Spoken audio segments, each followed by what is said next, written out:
എന്ന് പറയുന്നത് പോലെ തന്നെയാണ് ഗാന്ധി ഒറ്റുകൊടുത്ത കമ്മ്യൂണിസ്റ്റ് ഫാഷിസത്തോടും ഈ നാട്ടിൽ നിന്നുകൊണ്ട് ഒരു വിട്ടുവീഴ്ചയ്ക്കും യൂത്ത് കോൺഗ്രസ് ഒരുക്കമല്ല എന്ന് മാത്രം പ്രഖ്യാപിച്ചുകൊണ്ട് ഈ ഫാഷിസ്റ്റ് വിരുദ്ധ സംഗമത്തിന് നേതൃത്വം നൽകിയ മലപ്പുറം ജില്ലാ യൂത്ത് കോൺഗ്രസ് കമ്മിറ്റി അതിന്റെ അധ്യക്ഷൻ ഹാരിസ് മുതൂർ അടക്കമുള്ള ഇതിന്റെ മുഴുവൻ സംഘാടകരെയും ഹൃദയത്തോട് ചേർത്ത് പിടിച്ചുകൊണ്ട് അഭിവാദ്യം ചെയ്തുകൊണ്ട് 1000 തവണ പറയുന്നു, ഗാന്ധിയെ കൊന്നത് RSS ആണ്, RSS ആണ്, RSS തന്നെയാണ്.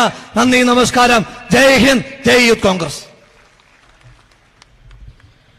നമ്മുടെ KPCCയുടെ മെമ്പർ KT അജ്മൽ ഈ പരിപാടിയിലുണ്ട്. അതുപോലെ തന്നെ യൂത്ത് കോൺഗ്രസിന്റെ സംസ്ഥാന സെക്രട്ടറി മുഹ്സിൻ ഖാദിയോട്, പ്രിയപ്പെട്ട മൈനോറിറ്റി കോൺഗ്രസിന്റെ പ്രസിഡന്റ്, ജില്ലാ പ്രസിഡന്റ് ആലിയാപ്പൂക്ക ഉൾപ്പെടെയുള്ള ആളുകളൊക്കെ ഇവിടെയുണ്ട്. നമ്മുടെ അടുത്ത ചീഫ് ഗസ്റ്റ് പ്രിയപ്പെട്ട സൽമ മാഡമാണ്. ജുനൈദ ബീഗത്തിനു ശേഷം നോവൽ എഴുതിയ ആദ്യ തമിഴ്